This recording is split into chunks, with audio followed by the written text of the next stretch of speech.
समर्थ. माझ्या सर्व स्वामी भक्तांना जय जिजाऊ, जय शिवराय, जय शंभूराजे. माझ्या सर्व शिवभक्तांना मानाचा मुजरा. कसे आहात सर्वजण? आशा करते सर्वजण मजेत असाल, मस्त असाल. मी Priya and Indian mom Priya या यूट्यूब चॅनल मध्ये आपल्या सर्वांचं सहर्ष स्वागत करते.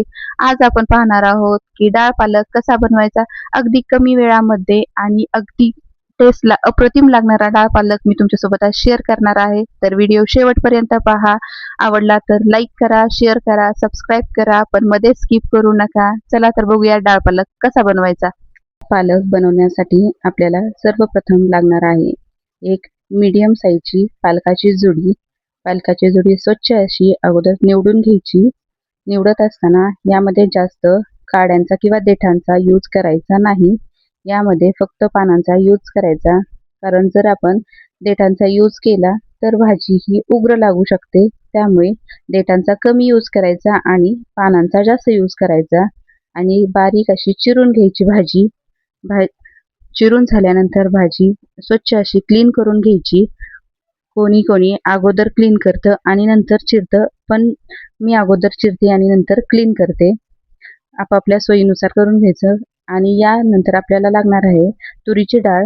यामध्ये आपल्या चॉईसनुसार तुम्ही जर तुरीच्या डाळीने पित्त होत असेल तर मुगाची किंवा मिक्स्ड डाळीही यूज करू शकतात, पण थिकनेस किंवा जो घट्टपणा फक्त तुरीच्या डाळीनेच येतो. मुगाच्या डाळीची टेस्ट एवढी काही खास लागत नाही डाळ पालकामध्ये.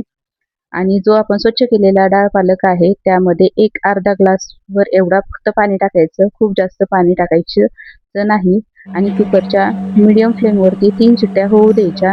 कुकर व्यवस्थित असा थंड झाल्यानंतरच त्याचं झाकण काढायचं, नाहीतर डाळ आतमध्ये कच्ची राहण्याची शक्यता खूप असते. हे बघा किती छान डाळ एकदम मऊसर शिजलेली आहे. फक्त आपण पळीने जर याला स्मॅश केलं ना तरी लगेच स्मॅश होते. यामध्ये काही स्मॅशरची वगैरे गरज लागत नाही आपल्याला. आता मी फोडणीसाठी घेणार आहे एक मीडियम आकाराचा टोमॅटो आणि एक मीडियम आकाराचा कांदा. तो बारीक कट करून घ्यायचा. यामध्ये आपल्याला आलं लसूण घ्यायचं नाही, फक्त लसूण घ्यायचं आहे. ते आपण लसणाच्या मी एक 5 ते 6 पाकळ्या घेणार आहे. ते आपल्याला खलबत्त्यामध्ये ठेचून घ्यायचं आहे लसूण. यामध्ये आलं किंवा कोथिंबीरीचा यूज करायचा नाही. शक्यतो तर ज्यावेळेस आपण हिरव्या पालेभाज्या करतो ना त्यावेळेस कोथिंबीर आणि आलं टाकायचं नाही, नाहीतर भाजीचा स्मेल हा वेगळाच येतो, म्हणजे उग्र असा स्मेल येतो. त्यामुळे अगदी थोडंसं तेल यूज करायचं. कधीच हिरव्या पालेभाज्या करताना जास्त तेल यूज करायचं नाही. फक्त थोडंसं तेल टाकलं आहे आणि त्यामध्ये गरम झाल्यानंतर मी जिरी मोहरी तडतडू दिली आणि नंतरच कांदा टाकलेला आहे. कांदा हा छान गोल्डन ब्राऊन होईपर्यंत आपण परतायचा आहे. कांदा छान गोल्डन ब्राऊन झाल्यानंतर आपण यामध्ये टाकणार आहोत ठेचलेला असा लसूण.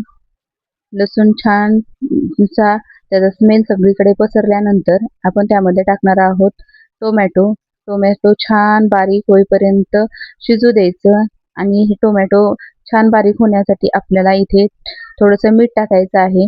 मीठ टाकल्यानंतर टोमॅटो लगेच मऊ पडतो. आणि सगळ्यात महत्त्वाचं यामध्ये मी टाकणार आहे थोडासा सांबार मसाला. त्यामुळे याची टेस्ट अगदी अप्रतिम लागते. आणि त्याचबरोबर आपला घरगुती लाल चटणी ही टाकणार आहे. थोडीशी हळद टाकायची आणि जो आपण स्मॅश केलेला पालक आहे तो त्यामध्ये टाकून द्यायचा. आणि हे बघा थिकनेस किती छान आहे. जर आपल्या आवडीनुसार किंवा आपल्याला जशी कन्सिस्टन्सी पाहिजे आहे त्यानुसार आपण यामध्ये पाणी ॲड करू शकतो. यामध्ये तुम्ही चिंचेचा कोळ ही टाकू शकता, पण मी इथं टोमॅटो टाकल्यामुळे चिंचेचा कोळ टाकणार नाही.